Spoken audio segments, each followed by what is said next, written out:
आप सबका एक बार फिर से बहुत बहुत बहुत बहुत स्वागत है मित्रों। अनुग्रह दैनिक मनन में आप सबों को खुशामदीद कहता हूं। मित्र, आपके सहयोग और उत्साहवर्धन के लिए बहुत बहुत धन्यवाद देता हूं। मित्र, जैसा कि आप जानते हैं कि इन दिनों हम मनुष्य के जीवन में आने वाले विभिन्न प्रकार के शापों की चर्चा कर रहे हैं और वचन के प्रकाश में अपने जीवनों का विश्लेषण भी कर रहे हैं। अभी हम कुछ और समय तक विभिन्न प्रकार के शापों की चर्चा करेंगे। मुझे आशा है कि आप बोर नहीं हो रहे हैं। दरअसल यदि मित्र एक बार इस श्रृंखला को रोक दें तो फिर क्या होगा कि ये अधूरा रह जाएगा। इसीलिए मैं प्रयास करूंगा कि जहां तक संभव हो हम इस श्रृंखला को पूरा करें। लेकिन मित्र, एक बात और बताना चाहता हूं। ऐसे कई शाप भी हैं जिनकी चर्चा सोशल मीडिया में खुले तौर पर नहीं की जा सकती है, क्योंकि वाद विवाद भी हो सकता है।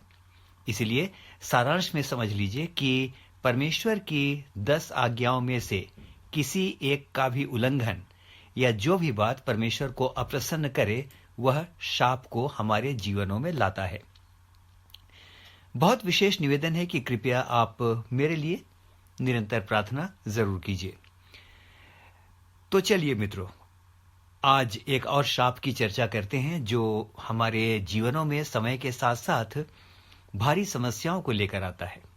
ये एक बहुत भारी शाप है। तो आज हम चर्चा करेंगे दुष्टों या बुरा काम करने वालों को उत्साहित करने से या उनको प्रोत्साहन देने से या उनको कुछ नहीं कहने से जीवनों में आने वाले शाप। नीति वचन 24 और उसके 24 में वचन इस प्रकार से कहता है, जो दुष्ट से कहता है कि तू निर्दोष है, उसको हर समाज के लोग और जाति जाति के लोग शाप देते हैं। जो दुष्ट से कहता है कि तू निर्दोष है। मित्र, ये बहुत ही सीरियस बात है। It's a very serious thing. यहां इस पद में ऐसे लोगों की चर्चा की जा रही है जो बुरा काम करने वालों या दुष्ट लोगों को चेतावनी देना तो दूर, उनके बुरे कामों को देखकर भी यस यस करते रहते हैं, उनकी हां में हां मिलाते हैं और इतना ही नहीं, कई बार उनकी तारीफ भी करते हैं, उन्हें उत्साहित भी करते हैं कि सर, आपसे अच्छा तो कोई नहीं है। मित्रों, एक सवाल है कि लोग ऐसा क्यों करते हैं? क्या मनोविज्ञान है इसके पीछे? Why people do like this? Why people do keep मम?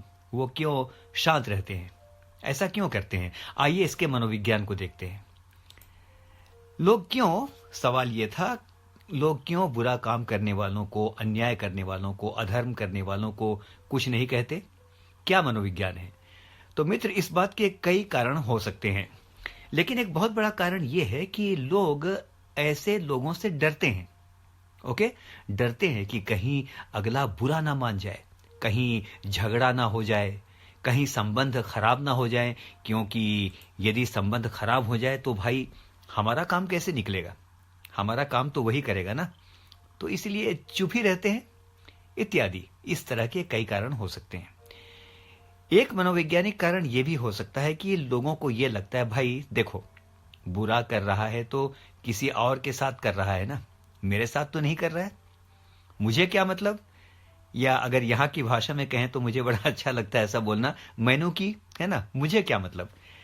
मित्र, मैंने कहीं पढ़ा था, और ये बात, इस बात से मैं बहुत कन्विंस्ड हूं, मैंने कहीं पढ़ा था कि यदि आपके सामने किसी पर अत्याचार हो रहा है और आप चुप हैं तो अगली बारी आपकी है। आइए मित्र, अब देखते हैं कि वचन यिर्मयाह 23 और उसके 14 में क्या कहता है। यहां ऐसा लिखा है, यहां स्वयं परमेश्वर कह रहा है, मैंने यरूशलेम के नबियों में ऐसे ऐसे काम देखे हैं कि जिनसे रोंगटे खड़े हो जाते हैं। वे कुकर्मियों को ऐसा हियाव बंधाते हैं कि वे अपनी बुराई से पश्चाताप भी नहीं करते। मित्र, यदि आप इस्राएलियों का उस समय का इतिहास देखें तो आपको पता चलेगा, थोड़ी गहराई के अंदर यदि वचन का अध्ययन करें तो आपको पता चलेगा कि उनकी दुर्दशा और शाप का बहुत बड़ा कारण यह भी था कि उन्होंने जिनको चिताना चाहिए उन्हें नहीं चिताया।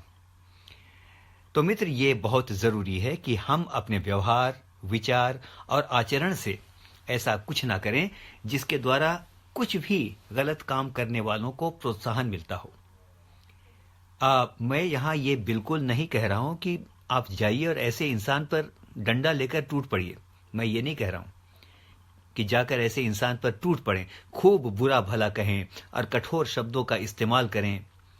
मैं ये कह रहा हूं कि ऐसे लोगों को बुद्धिमत्ता से या अगर कहूं तो ठीक ठाक शब्दों में इतना तो बताया जा ही सकता है ना कि वो जो कर रहा है उसके लिए यह अच्छा नहीं है।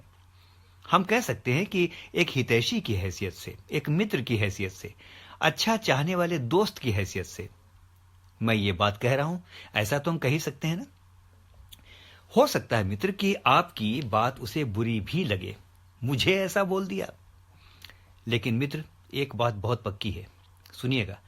हो सकता है कि दूसरे को आपकी बात बुरी लगे, लेकिन एक बात बहुत पक्की है, और वो ये कि ऐसा कहकर हम परमेश्वर के न्याय को अपने ऊपर आने से रोक लेते हैं। ऐसा कहने से हम बहुत से शापों को अपने ऊपर आने से रोक सकते हैं। आप कहेंगे, भाई देखिए, कोई फायदा नहीं है। भैया, कोई फायदा नहीं है, क्योंकि अगला कोई मेरी बात थोड़ी ही मान लेगा। मित्र, हो सकता है कि आपकी बात ठीक हो और अगला व्यक्ति बात ना मानकर गुस्सा हो जाए या आपका मजाक उड़ाने लगे। लेकिन सुनिए ध्यान से कि वचन क्या कहता है। यहेजकेल 3 और उसके 18 में लिखा है, यदि तू दुष्ट को न चिताए तो वह तो अपने अधर्म में फंसा हुआ मरेगा, लेकिन उसके खून का लेखा मैं तुझसे लूंगा। मित्र, यह भयानक बात है।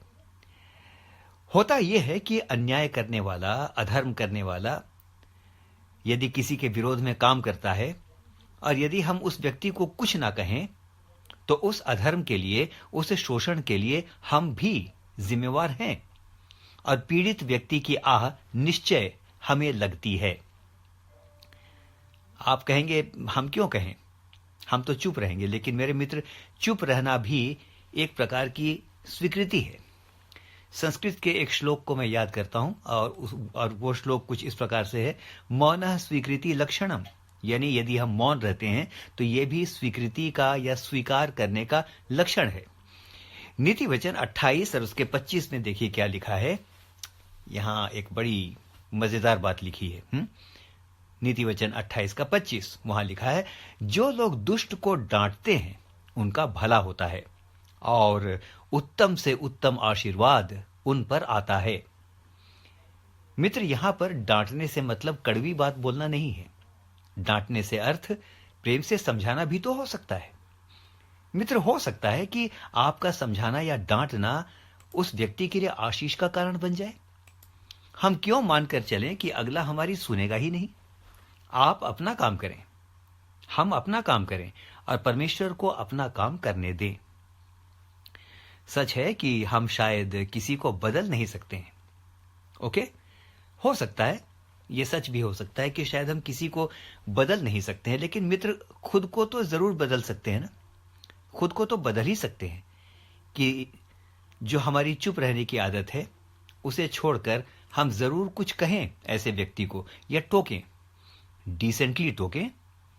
लेकिन ऐसे समय में चुप रहकर या ऐसे व्यक्ति की तारीफ या चापलूसी करने के द्वारा हम अपने ऊपर शाप न लाएं। हां, एक बात जरूर है, इसको नोट कर लीजिएगा। ये एक दिशा निर्देश है जो कि वचन हम में से हर एक को देता है।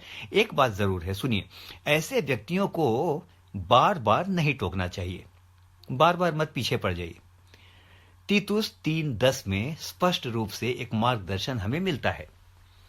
तीतुस 3:10 में इस प्रकार से लिखा है, किसी पाखंडी को 1-2 बार, ज्यादा नहीं है, किसी पाखंडी को 1-2 बार समझाकर उससे अलग रह।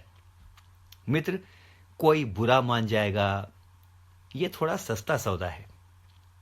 सुनिएगा, कोई बुरा मान जाएगा, यह सस्ता सौदा है, लेकिन परमेश्वर बुरा मान जाए, यह बहुत महंगा सौदा है। तो प्रार्थना के साथ ऐसे काम में आगे बढ़िए। मत डरिए कि क्या होगा। दोबारा कहूं, मत डरिए कि क्या होगा, क्योंकि शायद ऐसा कुछ भी आपके साथ हो सकता है जो नीति वचन 28-23 में लिखा है। सुनिए क्या लिखा है, आपके लिए पढ़ता हूं। यहां लिखा है, जो किसी मनुष्य को डांटता है वह अंत में चापलूसी करने वाले से भी अधिक प्यारा हो जाता है। तो मित्र, ये भी तो मेरी आपकी कहानी हो सकती है। तो आइए ऐसे शाप से बचें, क्योंकि ऐसे व्यक्ति को कुछ न कहना या न चिताना, ये भी हमारे लिए शाप का कारण हो सकता है। हम में से हर एक को परमेश्वर बहुतायत के साथ आशीष दे। आमीन और फिर से आमीन।